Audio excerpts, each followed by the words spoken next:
You know that feeling when you just want to do something simple online? Buy a pair of shoes, check a receipt, book a bus ticket, and instead of getting you there, the site throw the giants create an account wall in your face.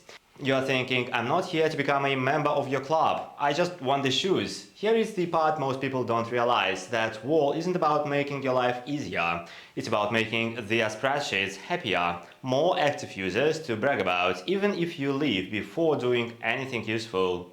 And today we are going to unpack how that little sign-up screen hijacks your time, why companies cling to it like it's life support, and how it can quietly kill the very thing it's supposed to grow.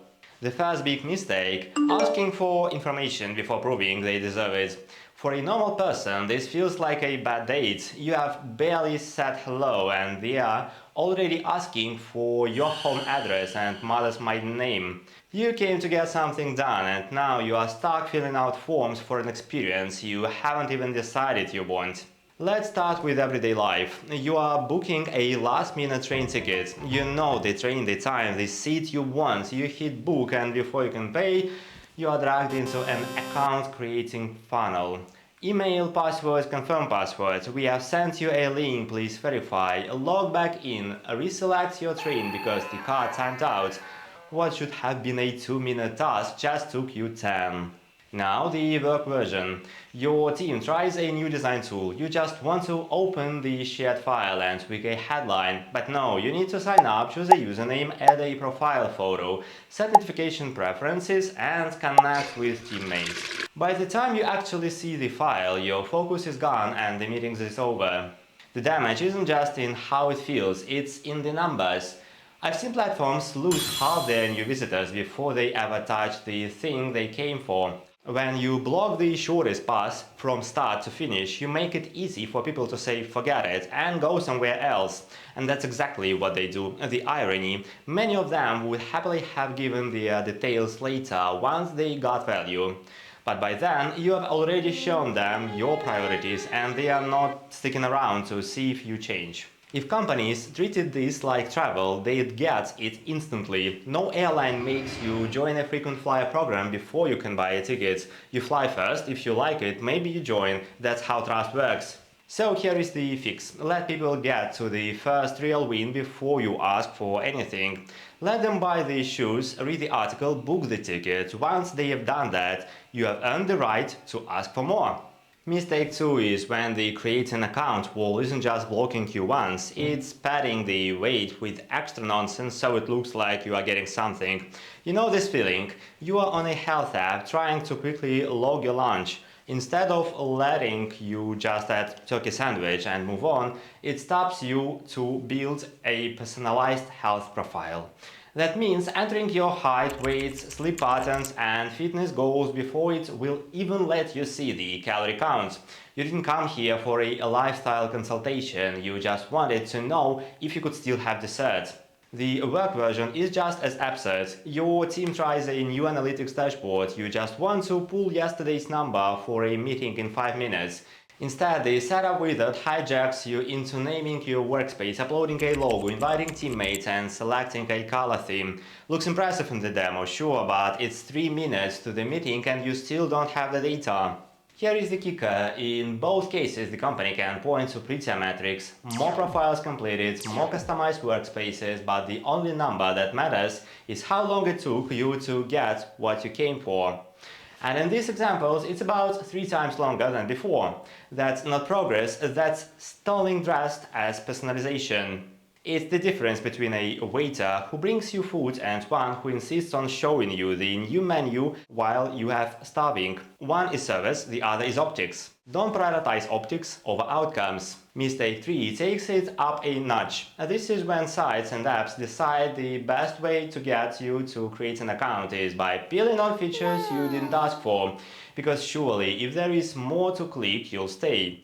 Ever played a sports app that just wanted to track your weekend runs, but before you can start, it pushes you into challenges, friend leaderboards, weather overlays and a custom shoe store? You are thinking, I just wanted to hit start, but now you have tapped through 5 screens, agreed to 3 pop-ups and your run started without you. The same thing happens in business software. You are testing a document collaboration tool. All you want is to edit the file your colleague sends. Instead, this sign-up funnel throws in a guided tour, prompts to try its AI summary feature, suggests integrating with your calendar, and offers you a pro trial that expires in 7 days. By the time you actually get to the document, you have forgotten what you were supposed to edit. It feels generous, look at all these extras, but if none of them help you finish the job you came for, they are just digital clutter. And the metric you can feel here is the bounce rate. Nearly half the people who start these bloated sign-up flows leave before they ever hit the main screen. It's the software equivalent of walking into a store, seeing a maze of promotional displays blocking the aisle and turning right back out the door. The irony is that the companies often celebrate those features internally because they make the product look richer on a slide deck. But if the extras bury the one thing the user actually needs, they are not a selling point, they are an exit sign. Features don't fix a broken strategy. And if you line these mistakes up next to the first one, you'll start to see a pattern, one that runs deeper than pop-ups, permissions, or feature bloats. Something bigger is shaping all of them.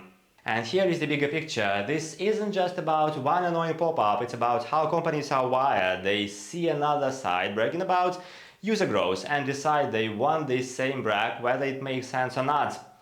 Deadlines come from the top, so the fastest way to hit the number is to throw up a sign-up wall and call it a win. And when the people designing the experience are measured on account creation, not actual use, you can guess which button gets the most love. It's the business equivalent of counting how many people walked into the store without caring if anyone bought anything. And somehow no one seems surprised when it flops. So what was remembering here? First, get people to the good part before asking for their details. Whether you are running a global platform or selling handmade jewelry from your kitchen table, let them taste the product before you ask for their email. That first bite or first click is the same moment you earn the right to keep talking. Second, keep your information fresh before you make promises. If you are showing stock levels, make sure they are right before checkout. If you are telling a collaborator a file is ready, make sure it's the latest version. In the product world, that's data freshness, basically checking your fridge before serving the milk. It applies whether you are a SaaS company or a freelancer sending a design proof. Third, choose one job to win completely before adding side quests. If you are building a new app, make the main thing perfect before taking on extra features. If you are a solo creator, make the process of buying your book or hiring you so smooth that the rest feels optional. More buttons won't fix a bad finish. The trap is thinking accounts are the price. They are not, they are just the start line. If you treat the account wall like the end of the race, you'll celebrate a lot of sign-ups and watch most of them walk away. The win is when someone comes back because the first time felt effortless. That's the bar we're setting, no matter your size. Alright, your turn. What's the most ridiculous thing you've ever had to create an account for?